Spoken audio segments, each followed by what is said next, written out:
উন্নয়নের কাজকে হাতিয়ার করে জলপাইগুড়ি পৌরসভার বোর্ড মিটিং হলো বৃহস্পতিবার।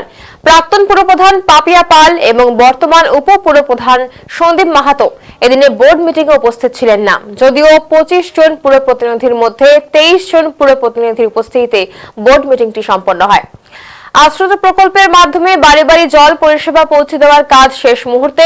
ইতিমধ্যেই প্রথম পর্যায়ে পরীক্ষামূলকভাবে জল পরিষেবা চালু করা হয়েছে।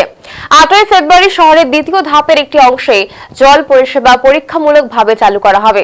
15 কিংবা 16 ফেব্রুয়ারি থেকে শহরবাসীর বাড়ি বাড়ি বিশুদ্ধ পানীয় জল পরিষেবা পেতে চলেছে। এদিনে বৈঠকের পর এটাই জানানো হয়েছে। মাসকালাই বাড়ি শ্মশান ঘাটে 2টি ডিপিআর করা হয়েছে। দ্রুত শ্মশানের পরিষেবা আরো উন্নত করা হবে।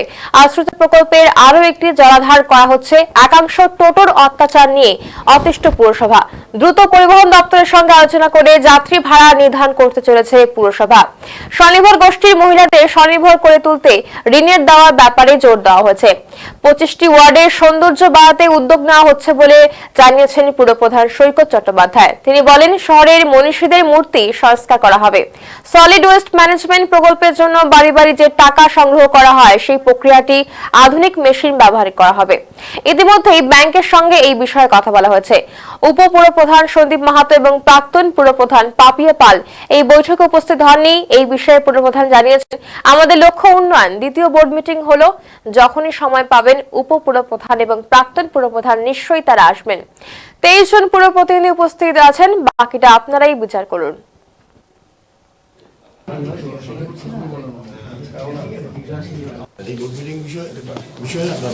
আমি প্রথমেই মিটিং এর শুরুতেই সমগ্র আজকে যে 25 জন কাউন্সিলরের মধ্যে 23 জন উপস্থিত ছিলেন তাদেরকে জিজ্ঞেস করেছি যে আপনাদের কি মিটিং এর বৈধতা নিয়ে কোনো প্রশ্ন আছে, এবং আইনের বই সবার হাতে তুলে দিয়েছি এবং তারা সবাই বলেছেন কোনো মিটিং এর বৈধতা নিয়ে কোনো প্রশ্ন নেই।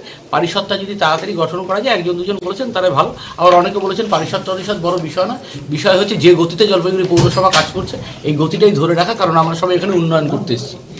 এটা গেল একটা কথা। সেকেন্ড হচ্ছে আজকে আমাদের খুব ইম্পর্টেন্ট কয়েকটা ডিসিশন হয়েছে। সেটা হচ্ছে যে আমরা জলপাইগুড়ি পৌরসভা আপনার আমরুতের লাইন এর যে ট্রায়াল রান সেটা শুরু করতে যাচ্ছি হচ্ছে আগামী রবিবার দিন, মানে হচ্ছে 8ই ফেব্রুয়ারি। আমাদের দ্বিতীয় হচ্ছে যে আমরা একটা নাগরিক কনভেনশন যেখানে 25 বছরের জলপাইগুড়ি পৌরসভার প্ল্যানিং যেটা করেছে খড়গপুর আইআইটি, যেখানে আপনারা জানেন যে আমি বক্তব্য রাখতে গেছিলাম, আমার পুরো প্রপোজাল আমি যেটা তুলে ধরেছিলাম গ্রহণ করেছেন, এবং 25 বছরের রাস্তাঘাট, আলো, জল, ট্রাফিকিং, সলিড ওয়েস্ট ম্যানেজমেন্ট, তার উপর আগামী 25 বছর থেকে 50 বছর যেটা থাকবে তার উপর একটা আমরা আর্ট গ্যালারির কাছে সময় নেব, হয়তো আর্ট গ্যালারি বুক করে, কারণ নাহলে আমরা ওপেন করতাম যদি মানে উচ্চ মাধ্যমিকটা যদি পরীক্ষা না থাকতো। সেক্ষেত্রে আমরা এই নাগরিক কনভেনশন করে সেদিনের আমাদের প্ল্যানিং ঘোষণা করব।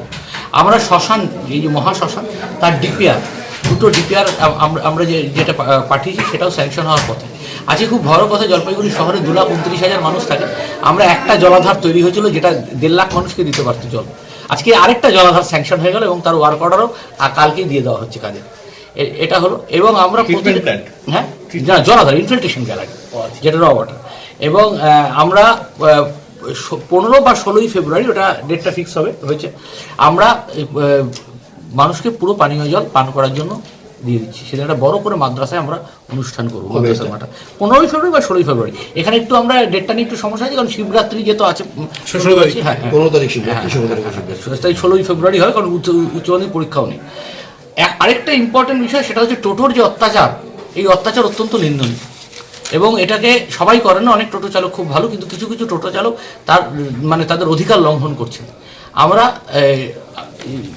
আরটিওর সাথে কথা বলবো এবং একই সাথে পুলিশ প্রশাসনকেও জানাবো, এবং তারপরে আমরা সমস্ত জায়গায় ইম্পর্টেন্ট মোড়ে এবং স্টেশনে আমরা টোটো রেড চার্ট টাঙাতে চলেছি।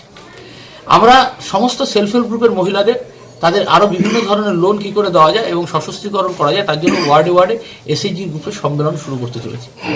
এবং একই সাথে জলপাইগুড়ি পৌরসভা যে আমার শহর জলপাইগুড়ি, আমি থাকি 1 নম্বর ওয়ার্ডে বা আমি থাকি 8 নম্বর ওয়ার্ডে, সেইটা আমরা এই বোর্ডটা, এই যে সুন্দর বোর্ডটা যেটা হয়, এটা আমরা 25টা ওয়ার্ডে লাগাতে চলেছি।